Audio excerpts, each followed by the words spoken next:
Merhabalar, hoş geldiniz. Yandan düğmeli hırka çalışmamızı yapacağız bugün.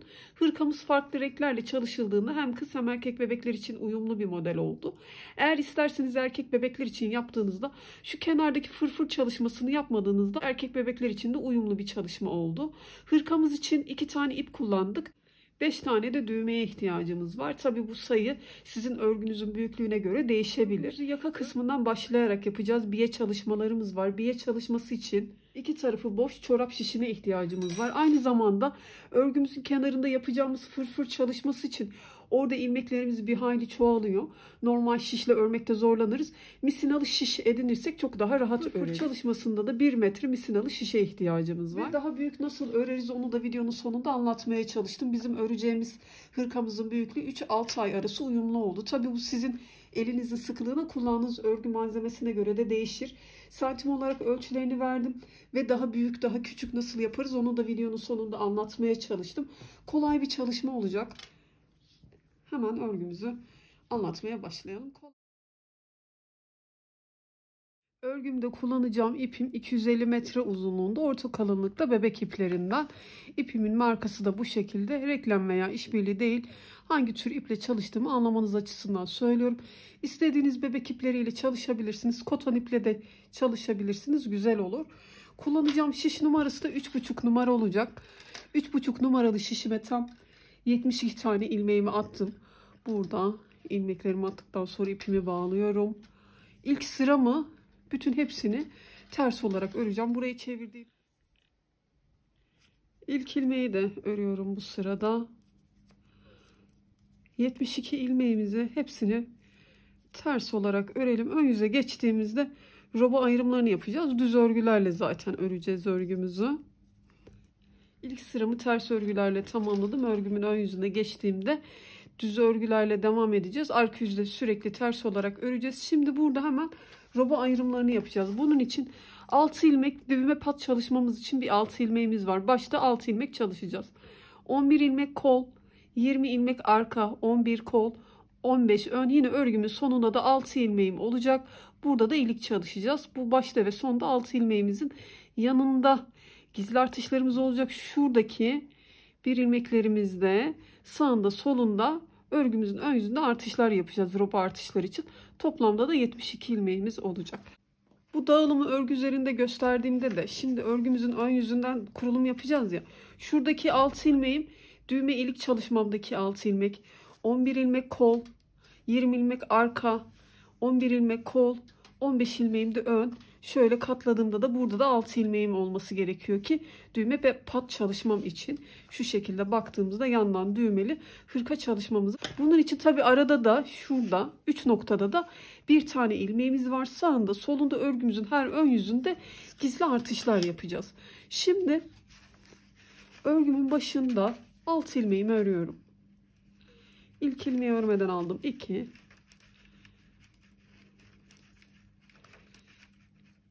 6 ilmeğimi ördüm. Burada gizli artırma yapıyorum. Çapraz bir görüntü verip şişime taktım ve artırmamı yapmış oldum. Bu artırmadan sonra 11 ilmek kol örüyorum. Kol ilmeklerimi örüyorum. 1 2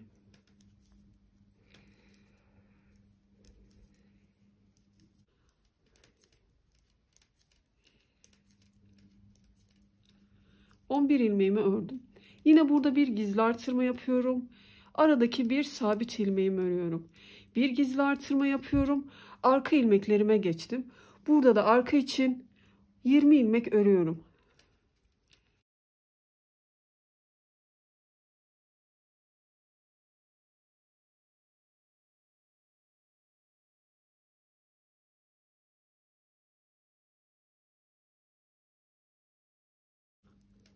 ...20 ilmeğimi ördüm.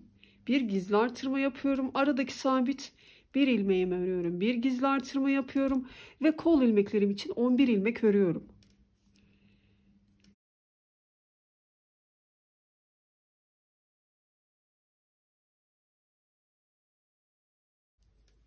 11 ilmeğimi ördüm.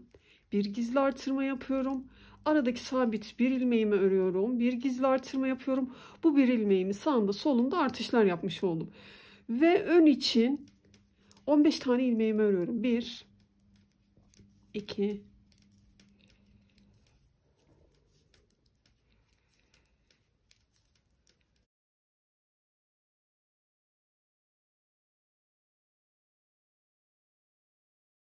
15 tane ilmeğim oldu. Artırma yapacağım burada. Artırma yapacağım da nasıl anlayabilirim? Örgümün sonunda 6 tane ilmeğim kaldığında, yani şişimde 6 ilmek gördüğümde burada bir gizli artırma yapıyorum. Kalan 6 ilmeğimi örüyorum. Örgümün arka yüzünde hiçbir işlem yok. Bütün ilmekleri ters olarak örüyorum. Ön yüzde yaptığım gizli artırmalar da dahil bütün ilmekleri ters olarak örüyorum.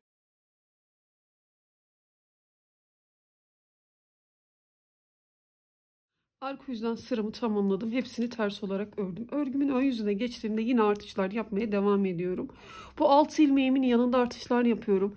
İlerliyorum, sabit bir ilmeğimin sağında solunda. İlerliyorum, burada yine sabit bir ilmeğimin sağında solunda. İlerliyorum, sabit bir ilmeğimin sağında solunda. Yine şişimde 6 ilmeğimden önce de gizli artırma yapıyorum. Örgümün ön yüzünde sürekli yeterli roba uzunluğuna gelene kadar bu noktalarda artış yapıyoruz. Başta birkaç sıra göstereceğim size. Başta 6 ilmeğimi düz olarak örüyorum. 2, 4, 6. Burada gizli artırmamı yapıyorum. Gizli artırmadan sonra şuradaki sabit bir ilmeğime kadar işaret takmadım. Zaten 1-2 sıra ördükten sonra hemen bu aradaki sabit bir ilmeğim belli olacağı için işaret takmadım. Zaten size birkaç sırada sayarak söyleyeceğim. 6 ilmek ördüm. Gizli artırmadan sonra öreceğim. Bu sabit bir ilmeğime kadar öreceğim. İlmek sayısı 13 tane olacak.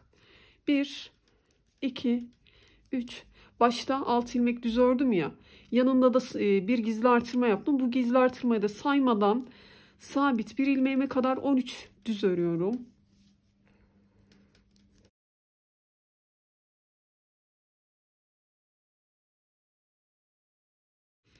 Sabit bir ilmeğime geldim. Burada bir gizli artırma yapıyorum. Bir düzüm ördüm. Bir gizli artırma yapıyorum. Çünkü bu bir ilmeğimi sağında solunda artışlar yapıyorduk. Burası da benim örgümün arka ilmekleri. Arkada da gizli artırmadan sonra 22 tane düz örüyorum. 1, 2,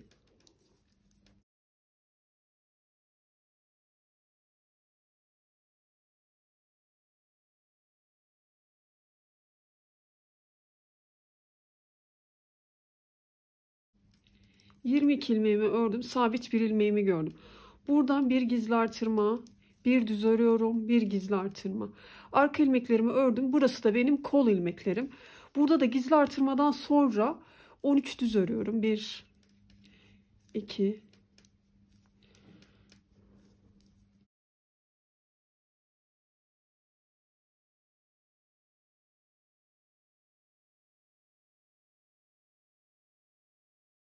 13 ilmeğimi ördüm. Sabit bir ilmeğimi gördüm zaten. Bir gizli artırma. Bir düz ördüm. Bir gizli artırma. Ön ilmeklerim içinde burada 17 düz örüyorum. Gizli artırmayı saymadan. 1, 2, 3,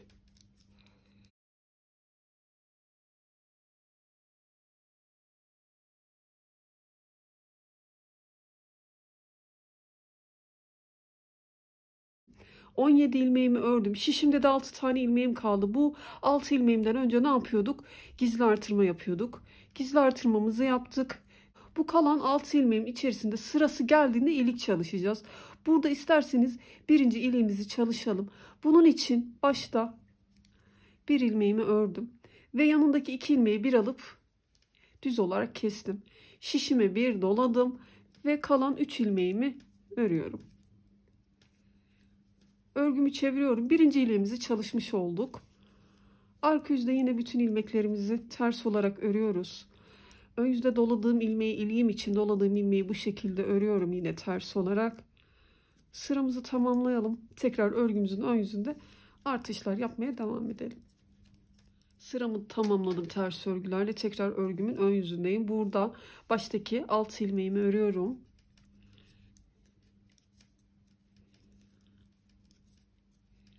Alt ilmeğimin yanında gizli artırmamı yapıyorum. Sabit bir ilmeğime kadar bu sırada gizli artırmadan sonra şurası benim sabit bir ilmeğim. Biraz belli olmaya başladı zaten. Bu bir ilmeğimin sağında solunda artırma yapacağım. Buradaki yaptığım gizli artırmadan sonra 15 düz örüyoruz. 1, 2,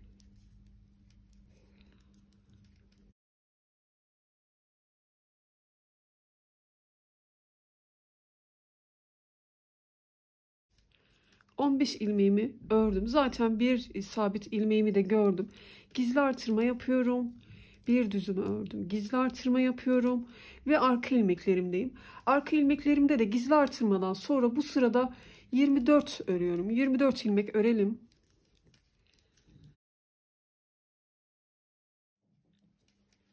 ...23, 24 ilmeğimi ördüm. Zaten sabit bir ilmeğimi gördüm. Bir gizli artırma. Bir düz ördüm, bir gizli artırma. Kol ilmeklerimdeyim. Kol ilmeklerimde sabit bir ilmeğime kadar 15 ilmek örüyorum.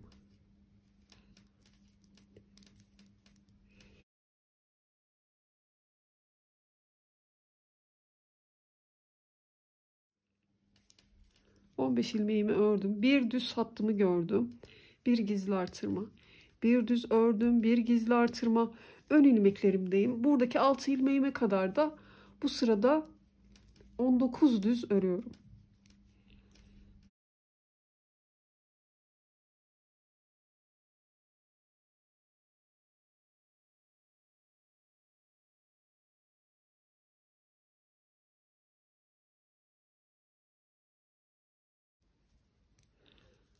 Altı tane ilmeğim kaldı şişimde.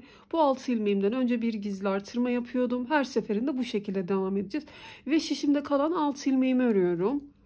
Örgümün arka yüzünde yine bütün ilmeklerimizi ters olarak örelim.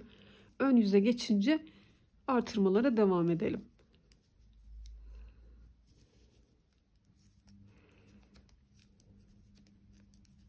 Arka yüzden sıramı tamamladım. Tekrar örgümüzün ön yüzüne geçtiğimizde artışlarla yapacağız. Burada artık anlaşılır olduğunu düşündüğüm için devamını göstermeyeceğim.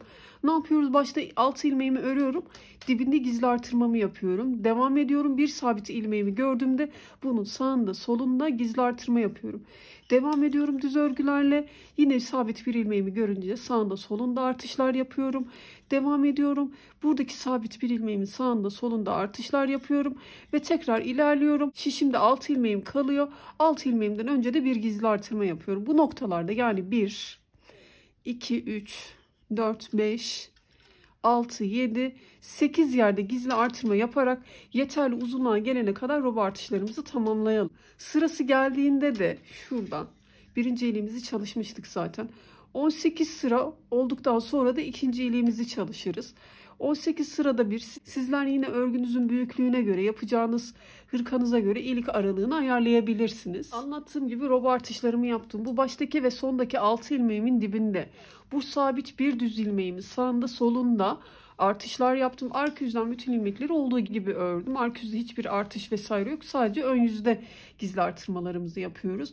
Bunu 17 defa yaparak ördüm. Bu kadar uzunluk benim için yeterli. 17 defa gizli artırma yaptığımızı nasıl anlarız? Hemen onu anlatmaya çalışayım. Robayı ayırırken şu ön tarafta 15 ilmeğimiz vardı. Şu 6 ilmeği saymadan söylüyorum. Şurada 15 ilmeğimiz vardı ya. 17 ilmek bu tarafta artırdık. 17 ilmek bu tarafta artırdık. Toplamda 34 artırma yapmış olduk. 15 artı 34 49 ilmeğimiz oluyor. Dolayısıyla 15, 17 ilmek burada, 17 ilmek burada. Ön tarafta şu 6 ilmeğimden ileri doğru sabit bir ilmeğime kadar saydığımda 49 tane ilmeğim olduğunda 17 defa gizli artırma yaptığımı anlıyorum. İkinci iliğimi de çalıştım. 18 sıra şuradan belli oluyor. 2, 4, 6, 8, 10, 12, 14, 16, 18 sıra olduktan sonra da ikinci iliğimi çalıştım. Dediğim gibi sizler kendi örgünüze göre bu aralığı ayarlayabilirsiniz. Daha seyrek veya daha sık olacak şekilde. Daha büyük yapmak isteyen arkadaşlarım, bizler 72 ilmekle başlamıştık ya.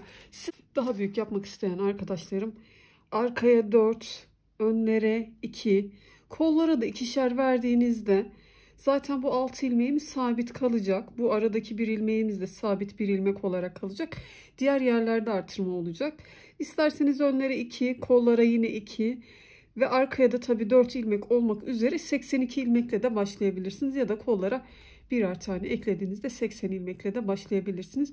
Roba uzunluğunu da bizler 17 defa yapacağız. Daha fazla yaparak hırkanızı büyütmüş olursunuz. Uzunluğunu da bizler 17 sıra yaptık ya, sizler bunu 20 sıraya tamamlayabilirsiniz. Daha büyük hırka elde etmek isteyen arkadaşlarım için söylüyorum. Daha küçük yapmak isteyen arkadaşlarım da 1-2 sıra roba uzunluğunu kısa yaptığında örgüleri küçük olacak. Artışları tamamladık. Bu arada roba uzunluğunu vereyim. 12-12,5 santim arası da roba uzunluğumuz oldu. Bu uzunluk sizin örgünüze, elinizin sıklığına göre değişebilir. Şimdi kolları örerek ilerleyeceğiz. Bu baştaki 6 ilmeğimi örüyorum.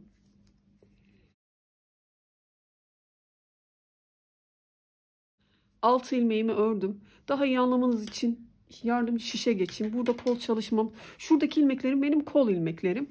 Bunun için başka 3,5 numaralı şişle devam ediyorum. Sizler yine aynı şişle de örebilirsiniz tabii. Sabit bir düz ilmeğime kadar örüyorum.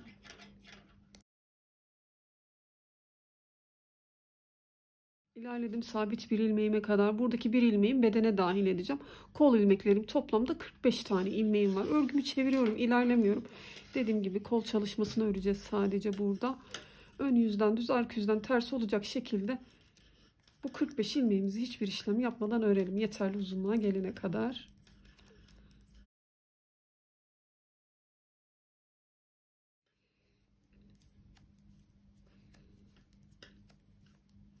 Örgümü çeviriyorum. Tekrar buradaki 45 ilmeğimi çalışıyorum. Ön yüzden düz, arka yüzden ters olarak bu 45 ilmeğimizi yeterli uzunluğa gelene kadar çalışalım. Kol uzunluğu için yaklaşık 12 santim örmüş oldum. Sizler tabii kendi örgünüze göre, örgünüzün büyüklüğüne göre daha uzun veya daha kısa çalışabilirsiniz. Şurada ayırdıktan sonra da ters sıralarımı yukarı doğru saydığımda 38 sırada ters sıram oluşmuş oldu. Bu yüzde geçerken 45 tane ilmeğimiz var ya, eksiltmeler yapalım. Kol ağzı biraz daha derli toplu olsun. Kol ağzını zaten biye çalışmamız olacak. Bu darlığı ne kadar istiyorsanız o kadar eksiltme yapabilirsiniz. 45 ilmeğimde ben yaklaşık 10 ilmek eksilteceğim ve 35 ilmeğe düşüreceğim. Sizler kendi örgünüze göre bu sayıyı, eksilteceğiniz sayıyı ayarlayabilirsiniz. Başta 2 ilmek ördüm, yanında 2 ilmeği bir alıp kesiyorum. 2 ilmek ördüm, yanında 2 ilmeği bir alıp kesiyorum. 3 örelim bu defa. Yanında 2 ilmeği bir alıp kesiyorum. Birkaç tane öreceğiz, sonra kesme yapacağız. Ara ara kesmeler yaparak bu dengeyi sağlarsınız. Kaç tane ördüğümüzün, kesmelerin arasında kaç tane ördüğümüzün bir önemi yok. Eksiltmeleri yaptıktan sonra arka yüzde bütün ilmekleri keseceğiz, kapatacağız. Eksiltmelerimi yaptım. Dediğim gibi 10 tane eksiltmiş oldum ve şişimde şu an 35 tane ilmeğim var. Bu yüzden geçerken bütün ilmeklerimin hepsini kapatıyorum. Keserken çok sıkmadan esnek bir kesme yapalım. Zaten burada biye çalışmamız olacak. Çok da kasmasın. Bildiğiniz gibi ilmeklerinizi kesebilirsiniz. Keserek ilerliyorum. Burada ipimi koparmayacağım. Son ilmeğimde biye çalışması için şu şekilde bırakıyorum. Biye çalışması için daha önce de anlattım ama iki tarafı boş çorap şişi elimizde bulunursa çok daha rahat yaparız. Eğer böyle şişleriniz yoksa misinalı şişle de yapabilirsiniz biye çalışmasını.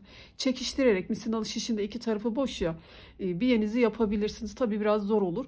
Bunu anlatan başka arkadaşlarımın videolarından faydalanabilirsiniz. Ya da normal şişle de biyenizi çalışabilirsiniz.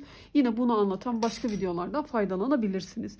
Buradan şişimde bir tane ilmeğim var. Geçiriyorum çorap şişimi. 2 tane ilmek artıracağım burada. 1, 2. Bu 2 ilmeğimi atınca şişimde 3 tane ilmeğim oldu. Bu 3 ilmeğimi örüyorum düz olarak.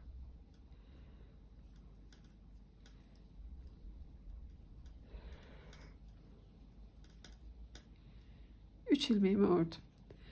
Sıramı takip ettiğimde şöyle baktığımda şuradaki kestiğim hat var ya, bu iki telinden birden değil de bir telinden giriyorum. Şu haliyle 4 tane ilmek elde etmiş oluyorum. Bu 4 ilmeğimi kaydırıyorum şişimin diğer ucuna doğru ve 3 ilmek düz öreceğim. İlk ilmeğimi ördüm. 1 2. Şişimde var olan bu 2 ilmeğin ikisini birden alıyorum. Düz olarak örüyorum. 3 ilmek örmüş oldum. Sıramı takip ediyorum. Yine bu şişime takıyorum. 4 tane ilmeğim olmuş oluyor. İlmeklerimi, bu 4 ilmeğimi kaydırdım. İpim sürekli arka tarafta ve düz örgülerle devam ediyorum. 1 2 3. ve 4. ilmeği ikisini beraber örüyorum. Ve yanındaki sıramı hemen takip ediyorum. Buradan tekrar şişimi geçirdim. İlmeklerimi kaydırıyorum. 3 düz örüyorum. 1 2 3. ve 4. ilmeği bir alıp ördüm. Sıramı takip ediyorum.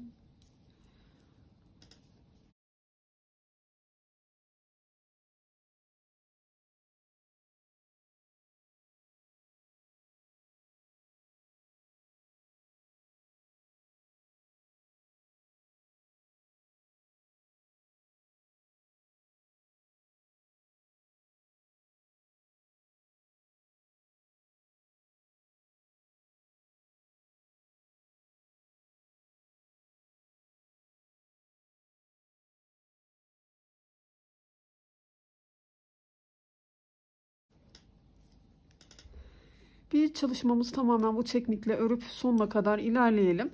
Sonra kalan 3 ilmeğin hepsini bir toplayıp kesiyorum.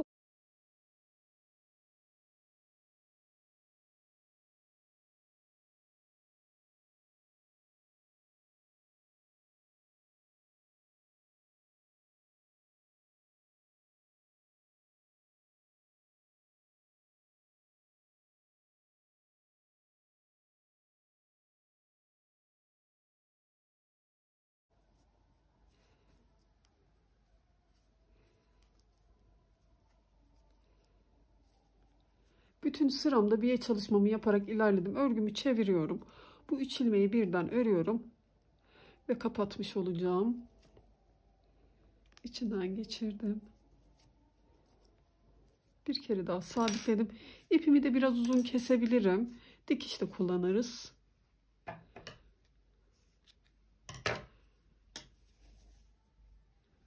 Bu haliyle kol çalışmamızı tamamlamış olduk. Ne yapmıştık?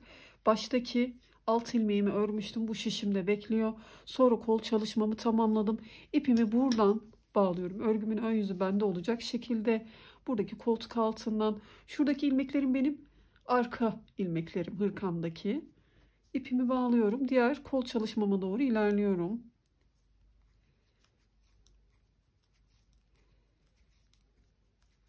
Buradaki sabit bir ilmeğime kadar ilerliyorum. Bir ilmeğimi de arkaya dahil edeceğim.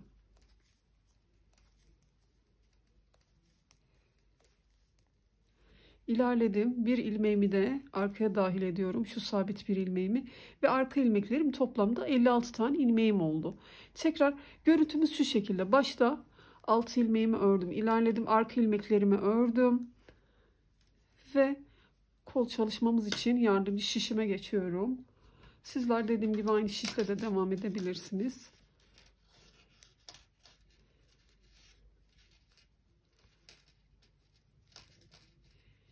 Diğer koltuk altına doğru sabit bir ilmeğime kadar örüyorum. 45 ilmeğim olan kol ilmeklerimi ördüm. Bir sabit ilmeğimdeyim. Bu da ön tarafa dahil olmuş olacak. Örgümü çeviriyorum. Artık ilerlemiyorum. Sadece bu 45 ilmeğimi ön yüzden düz, arka yüzden ters olacak şekilde yeterli uzunluğa gelene kadar, aynı diğer kolda nasıl çalıştıysak burayı da o şekilde çalışıyoruz. Kol ağzında eksiltmeler yapıyoruz ve sonra biye çalışmasını yapıyoruz. Buradaki kol çalışmamızı da tamamlayalım. Diğer tarafla aynı şekilde yapıyoruz. Tekrar göstermeme gerek yok. Arka yüzden geleceğim. Tekrar örgümü çevireceğim.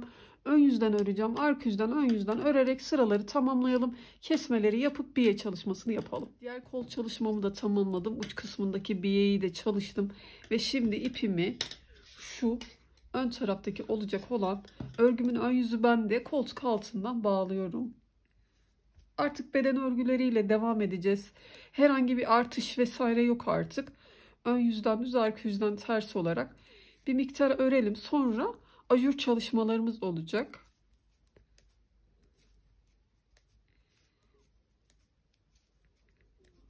İlerledim. Şişimizde 6 ilmeğimiz kalınca ondan önce bir artırma yapıyorduk. Artık o artışları yapmıyoruz. Ön taraftaki olan bu ilmeklerimi, bu ilikli olan yer örgümün ön tarafı oluyor. Bütün ilmekleri düz olarak ördüm. Ön tarafta da ilmek sayım 56 tane. Örgümü şimdi çeviriyorum. İç yüzden öreceğim. Koltuk altındaki şu birleşme de tamamlanmış olacak burada. 300'den geçerken bütün ilmekleri, hiçbir işlem yok. Ters olarak örelim.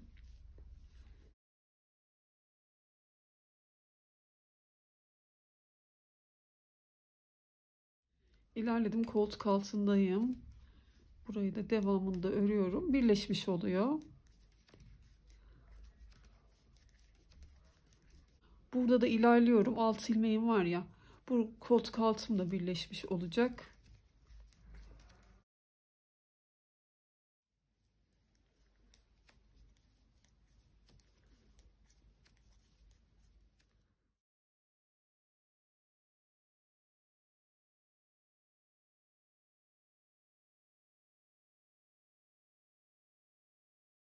Örgümüzü bu haliyle şimdi ön yüzden geçeceğiz. Ön yüzden düz, arka yüzden ters olarak şişimizdeki var olan ilmekleri birkaç sıra daha örelim. Örgümün bedeninde kaç tane ilmeğim var onu da söylerim size.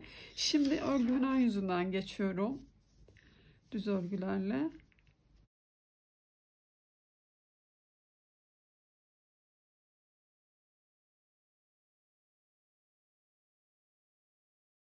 Artık herhangi bir artış vesaire yok. Olduğu gibi ilmeklerimizi öreceğiz.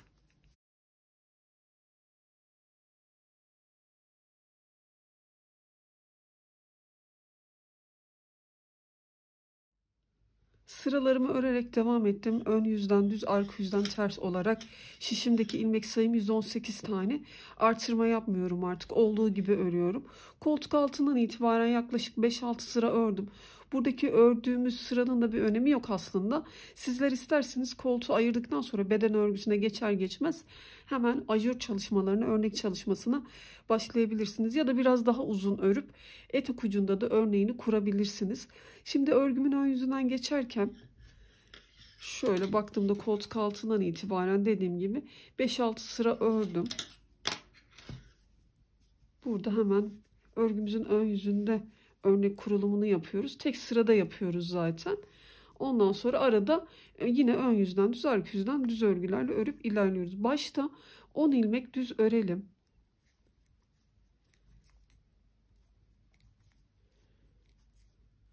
On ilmek düzümü ördüm. Şişime şöyle bir doladım. Yanındaki 2 ilmeği bir alıp kesiyorum düz olarak. Bu kestiğim ilmeği de sayarak 5 düz örüyorum. Bunu da sayıyorum. 1, 2, 3, 4, 5. Şişime doluyorum ve yanındaki 2 ilmeği bir alıp kesiyorum. Örnek çalışmamız bu şekilde oluyor. Yine bu kestiğim ilmeği de sayarak 5 düz örüyorum. 2 örneğimin arasında 5 tane düzüm oluyor. 1, 2, 3, 4, 5. Doladım. 2 ilmeği bir alıp kesiyorum. Bu sıralamayla çalışıyoruz. Başka bir detay yok. 1, 2, doladım. 2 ilmeği bir alıp kesiyorum. Sayarak devam ediyorum. 1, 2, doladım. 2 ilmeği bir alıp kesiyorum.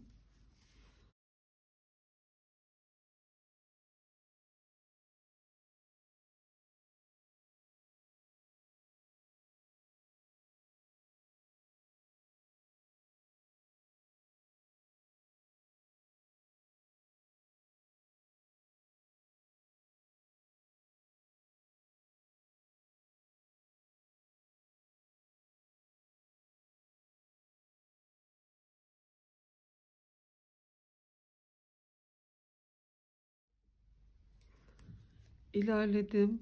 Son örneğimi yapıyorum. Ve şişimde de 2, 4, 6, 8, 10 kestiğim ilmekle beraber 11 tane düzüm kalıyor. İleride bir örnek daha çalışmayacağım. Zaten bu kenarda ilik çalışacağız ya. Çok dibine doğru yaklaşmayalım. En son dediğim gibi örneğimi çalıştı ve şişimde kestiğim ilmekle beraber 11 tane düzüm kaldı. Bu kalan ilmekleri örüyorum. Ben ilik açma sırama geldim. Burada da iliğimi çalışacağım. Ne yapıyordum? Şişimde bir tane daha örüyordum.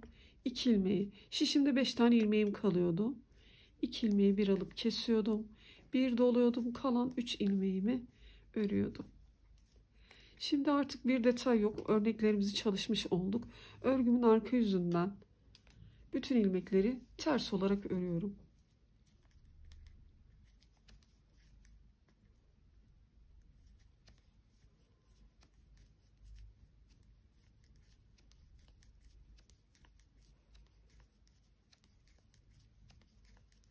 Örneğimdeki doladığım ilmeği de örüyorum. Bu şekilde delikli bir görüntü oluyor örneğimdeki ajurlu çalışmam. Arka yüzden ters, ön yüzden düz olarak 5 sıra örüyoruz. Başka bir detay yok. Şimdi örelim sıralarımızı. Arka yüzden sıramı tamamladım. Örgümü çeviriyorum. Burada da bütün ilmekleri düz olarak örüyorum. Az önce çalıştığım iliğim siz örnek kurarken denk gelmemiş olabilir. Bu sizin örgünüze göre değişebilir. Kafanız karışmasın. Ben baktığımda 18 sırada bir ilik açıyorum ya. 18 sıram oluşmuştu. Burada iliğimi çalıştım. Sizlerin bu sırası gelmemiş olabilir. Daha öncesinde açmış olabilirsiniz. Ya da sonraki sırada ilik açma sıranız gelmiş olabilir. Orada kafanız karışmasın. Sizin sıranıza göre iliğinizi çalışırsınız. Modeli kurduk burada. Şimdi 5 sıra ön yüzden düz, arka yüzden ters olarak hiçbir işlem yapmadan örelim. Sonra örneğin yerini kaydırarak tekrar çalışacağız. Sıralarımı tamamladım. 5 sıra çalışmış oldum. Örgümün arkasından baktığımda şuradaki ajurlu sıramın hemen üstünden itibaren saydığımda şuradan 1, 2, 3, 4, 5 sıra çalışmış oldum. Şimdi tekrar ajurlarımızın yerini değiştirerek 2 ajurumun ortasına yerleştirerek çalışacağım. İlk ajurumu kurarken başta 10 düz örmüştüm. Şimdi bunu nasıl hesaplayacağız onu anlatmaya çalışayım. Şu alttaki ajurlu ilmeğim var ya onu tespit ediyorum. Bu ilmeğimle beraber ileri doğru 4 düz saymam gerekiyor. 1, 2, 3, 4. Burada dolama yapacağımı anlıyorum. Bunun için de ileri doğru saydığımda 2, 4, 6, 7 ilmek düz örüyorum. Başta 7 ilmek düz örelim.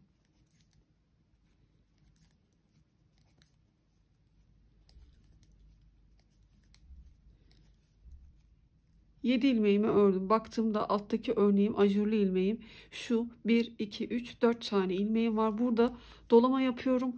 2 ilmeği bir alıp kesiyorum. Bu kestiğim ilmekle beraber 5 düz örüyorduk. 1, 2, 3, 4, 5. Doluyorum. Kontrol edelim isterseniz. Aşağıdaki örneğim yukarı doğru bu ilmeğimi tespit ettim ve 4 tane ilmeğim var. Burada dolama yapıyorduk. Zaten dolamamızı yaptık. 2 ilmeği bir alıp kesiyorum. 5 düz örüyorum. Doladım. 2 ilmeği bir alıp kesiyorum.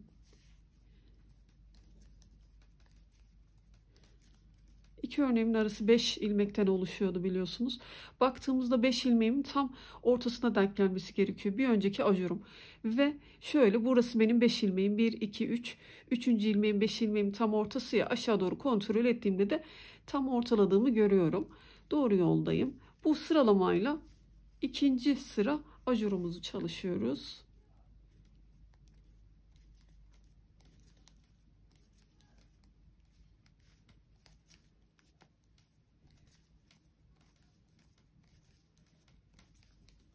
Ajurları yaparken bu aradaki seyrekliği sizler ayarlayabilirsiniz. Biz 5 sırada bir kurduk bu ajurları. Sizler istiyorsanız tek sayı olacak şekilde tabi.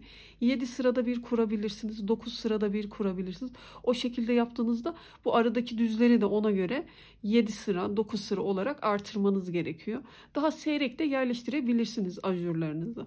Bu sizin tercihinize kalmış.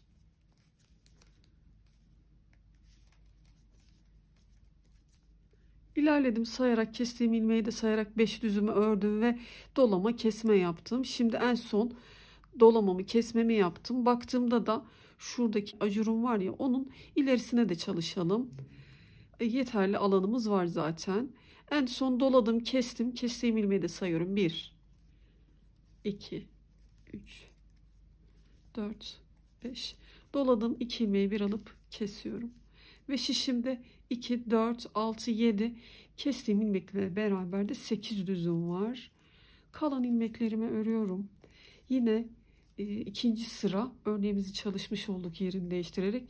Hiçbir detay yok. Arka yüzden ters bütün ilmekleri, ön yüzden de düz olarak 5 sıra yine örelim. Tekrar örneğimizin yerini değiştirerek çalışacağız. Sıralarımızı tamamlayalım.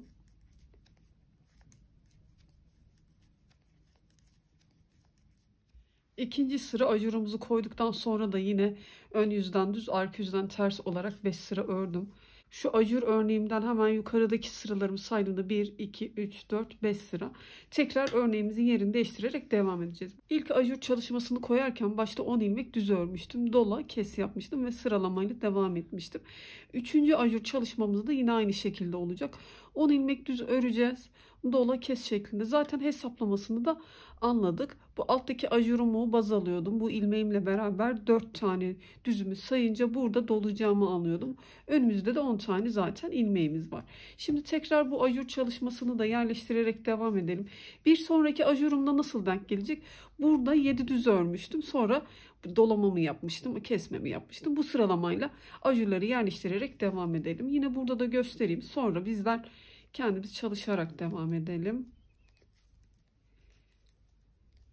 10 ilmeğimi ördüm. Buradaki alttaki ajurumu yukarı doğru takip ettiğimde 4 tane düzüm var zaten. Doluyorum. Bu 2 ilmeği bir alıp kesiyorum.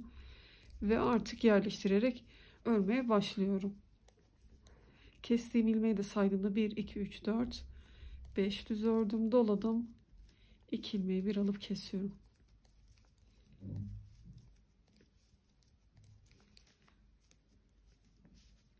İlerlediğimizde yerleştirerek ilerliyoruz ya.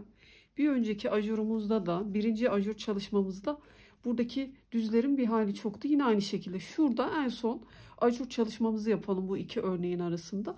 Kalan yerde çalışmayalım. Zaten burada ilik düğme denk geleceği için önemli değil. Üçüncü defa ajurlarımı da yerleştirerek ilerledim. Dediğim gibi en son dolama yaptım, kestim. Kalan ilmeklerim 2, 4, 6, 8, 10. Kestiğim ilmeği de saydığımda 11 tane düzüm var. Şimdi kalan ilmekleri düz olarak öreceğim. Yine arka yüzden ters, ön yüzden düz olarak 5 sıramızı çalışacağız. Tekrar örneğimizin yerini kaydırarak çalıştığımızda bu defa dediğim gibi 7 düz öreceğiz. Tekrar ajur çalışmasını yapacağız. İkinci sıradaki gibi çalışacağız. Böyle böyle yerleştirerek devam edelim. Yeterli uzunluğa gelene kadar hırkamızı tamamlayalım. Sıralarımı tamamladım. Burada bütün ilmeklerimi keseceğim. Örneklerime de baktığımda 1, 2, 3, 4, 5 tane çalışmış oldum. Crop gibi kısa olmasını istediğim için bir de ipimin devamı yok. Yetmesini istediğim için ben burada bütün ilmekleri keseceğim. Sizler 1-2 örnekten fazla çalışabilirsiniz. Kendi ölçümü baktığımda 14 santim çalışmış oldum. Sizler bunu 16 santim tamamlayabilirsiniz. Zaten fırfır çalışmam da olacak. O fırfır çalışmasıyla uzunluğunun bana yeteceğini düşünüyorum. Dediğim gibi ipim de az kaldığı için örgümü burada ben keseceğim. Örgümün arka yüzünden geçerken ilmek alış şeklime göre burada bütün ilmeklerimi kesiyorum artık. Bildiğiniz gibi kesme yapabilirsiniz. Sonuç fark etmez.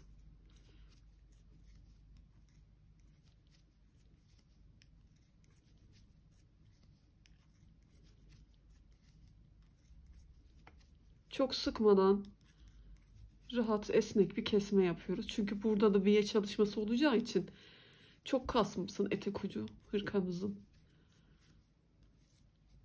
Olduğu gibi hemen biye çalışmasına başlayacağım.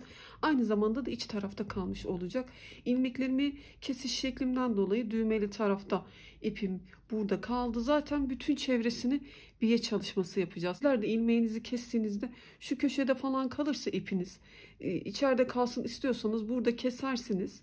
İç taraftan biye çalışmasını yapmaya başlayabilirsiniz. Ya da fark etmez bütün buradan başlayarak biye çalışmasını yapabilirsiniz. Şimdi şurada ipimi ben kol ağzında olduğu gibi koparmadım. 2 tane ilmek atıyorum. Ve 3 tane ilmeğim olmuş oldu. Önce bu 3 ilmeği düz olarak örüyordum.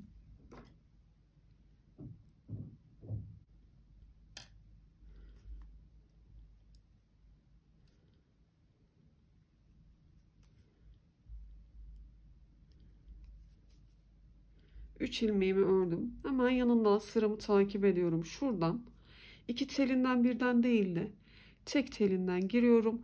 4 tane ilmeğim oldu. Kaydırıyorum.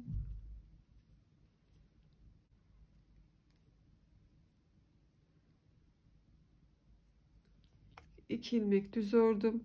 Şişimdeki 3. ve 4. ilmeğim ikisini bir alıp örüyorum. Örgümün ön yüzü bende kalacak şekilde bir çalışmamızı yapıyoruz.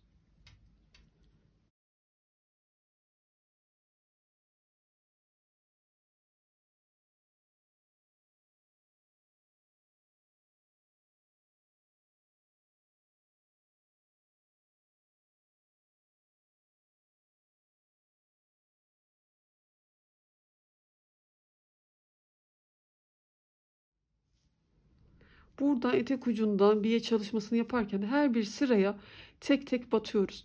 Sıra atlamadan biye çalışmasını yapalım.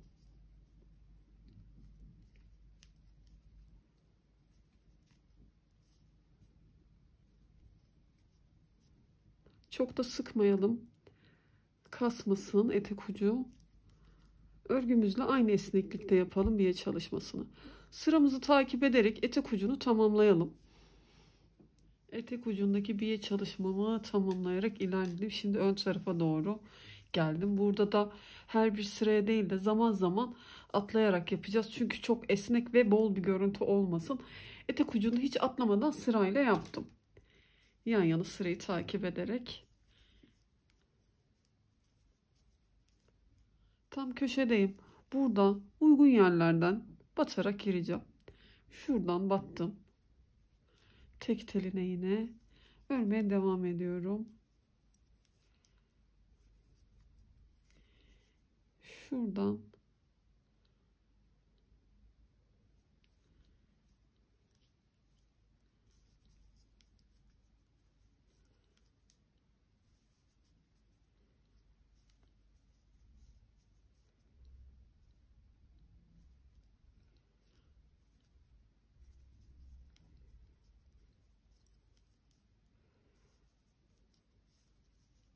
şimdi şuradan giriyorum.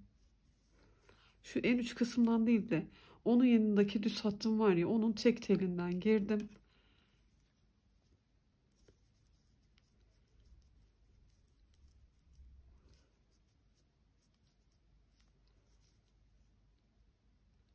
Burada bir tane hemen yanındaki değil de onun bir üstündeki yerden giriyorum. Bir sıra atlamış oldum.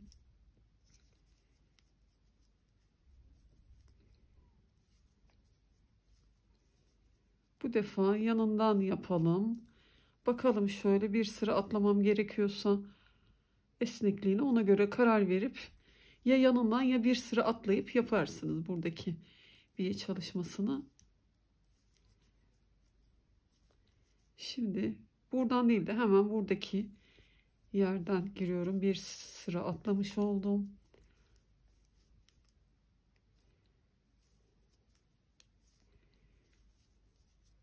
Yine burada da bir tane atlayacağım.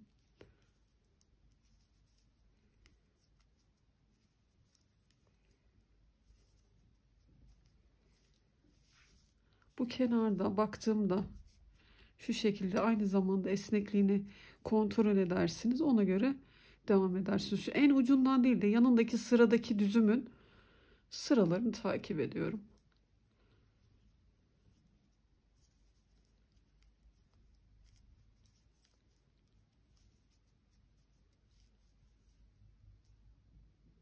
Bir tane atladım.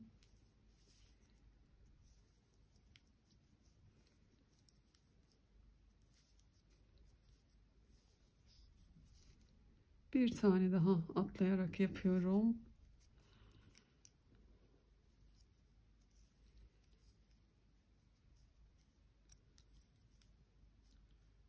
Tabii ben bir çalışmamı yaparken çok sıkmıyorum. Yanındaki yerden gireceğim bu defa.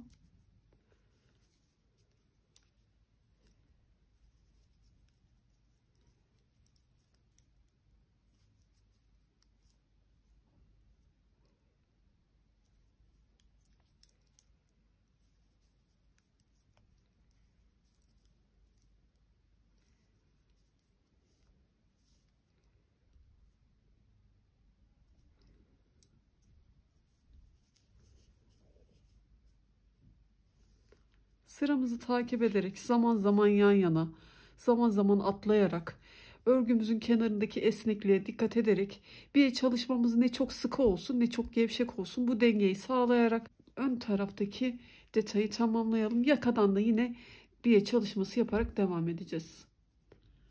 Ön tarafı tamamladım sıramı takip ederek. Şimdi şu yaka kısmına doğru geldim. Boyun kısmına.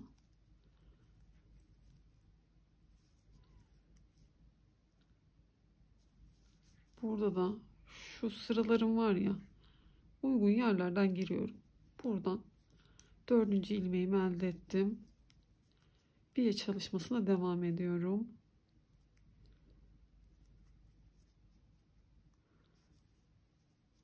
Sıramı takip ediyorum. Yakada atlamayalım. Kasmasın.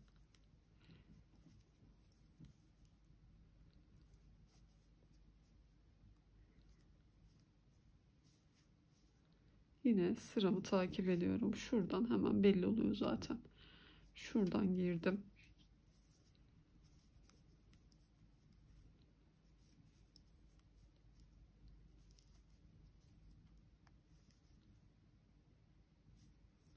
Bakalım görüntüsünü kontrol ederek örmeye devam edelim. Tabii yine bakarsınız, çok esnek olduğunu düşünürseniz zaman zaman hemen sırasını değil de yanındaki yerden atlayarak yaparsınız. Esnek olduğunu düşündüğünüzde tabii.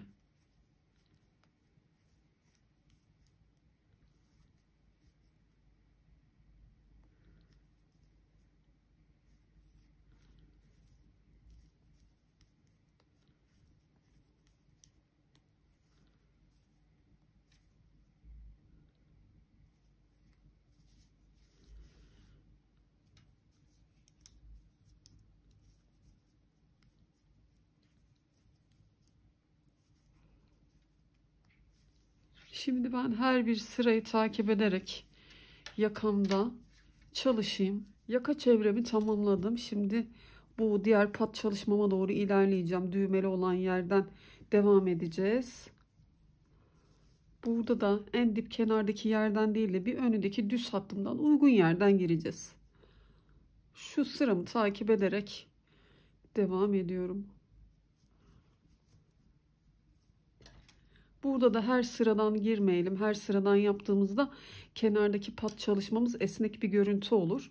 Zaman zaman diğer tarafta olduğu gibi atlayalım. Hemen şurada sıradaki yerden değil de bir altındaki yerden atlayarak yapıyorum.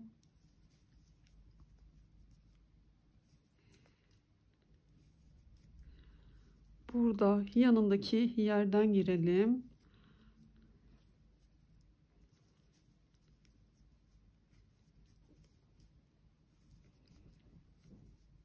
Bir tane yine yanındaki yerden batıyorum.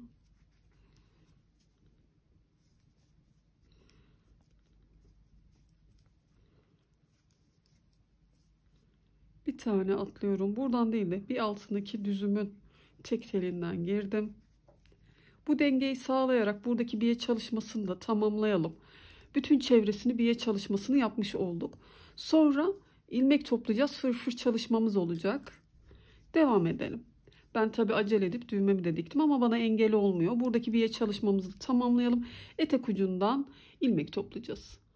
Bu tarafta da biye çalışmamı yaparak ilerledim. Şöyle baktığımızda en uç kısmına, başlangıç noktasına geldim. Burada yine hiç ipimi koparmayacağım. Etek ucundan sırayla şu iç tarafında kırılan yer var ya, biye çalışmamızın, buradaki her birinin içinden ilmek toplayacağım, geleceğim ve ön tarafa doğru buradan da ilerleyip ilmek toplayacağım. Şişimdeki 3 ilmeğimin hepsini bir toplayayım ve burada tığ yardımıyla şu şekilde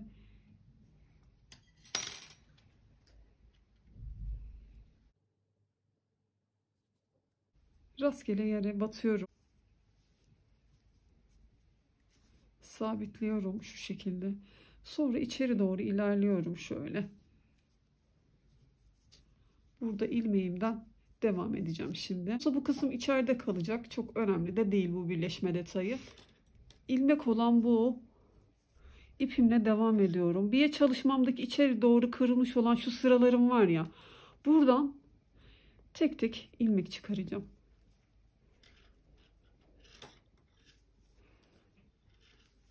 Şu noktalardan ilmeklerimi çıkaracağım. Sıra atlamadan tek tek çıkaralım.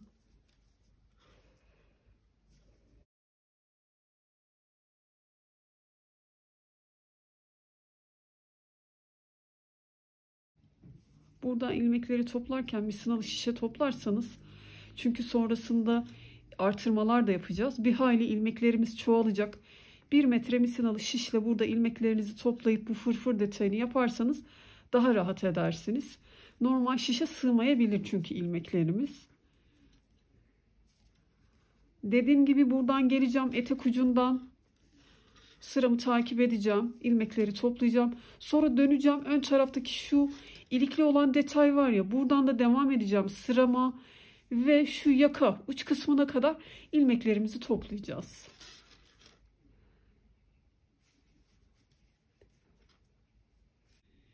İlmeklerimi topladım. Alt etek ucundan geldim, bütün çevresinden ve yanın bir tarafından ilmeklerimi toplayarak şu yakamın uç kısmına kadar ilmeklerimi topladım.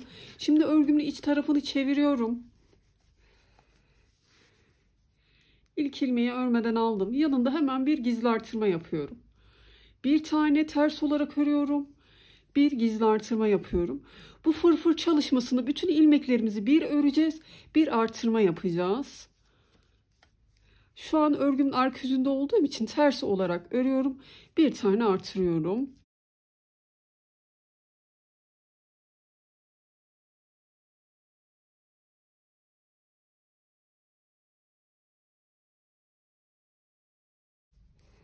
Şöyle çapraz görüntü verip şişime takıyorum. Gizli artırmamı yapmış oluyorum. Bu sıralamayla bütün ilmeklerimizi çoğaltalım. Sonra örgümüzün ön yüzüne geçip bütün ilmekleri düz olarak öreceğiz.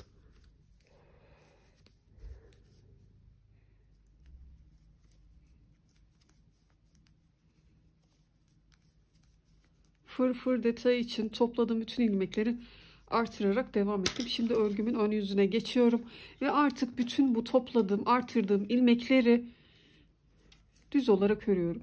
Ön yüzden düz, arka yüzden ters olarak birkaç sıra öreceğiz. Sonra bütün ilmekleri keseceğiz ve hırka çalışmamızı tamamlamış olacağız. Şimdi gizli artırmaların vesaire hepsini düz olarak örüyorum. Şişimizde 4 tane ilmeğimiz kalana kadar. Şurada şişimde 4 tane ilmeğim kalana kadar bütün ilmekleri düz olarak örelim.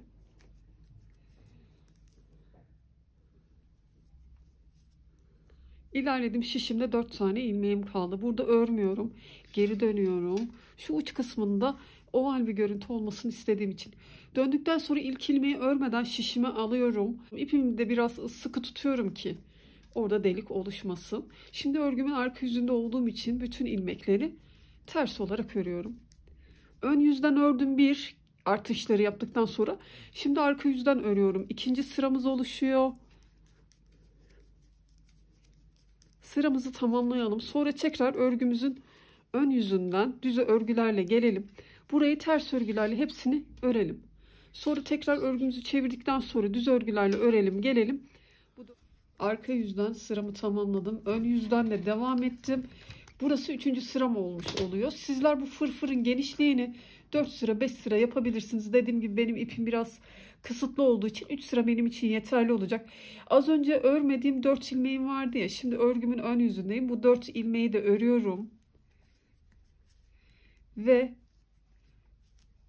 ilmek alış şeklimden dolayı bu yüzde geçerken de bütün ilmeklerimi keseceğim. Şimdi arkadan baktığımda 1, 2, 3 sıra çalışmış olduk. Artırmaları yaptığım sırayı saymadan. Bu fırfırın uzunluğunu sizler 4 sırada da yapabilirsiniz. 5 sırada yapabilirsiniz. Benim gibi 3 sırada da tamamlayabilirsiniz.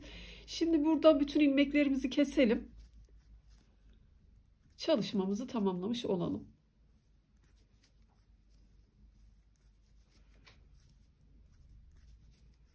Kesmeleri bildiğiniz gibi yapabilirsiniz. Fark etmez.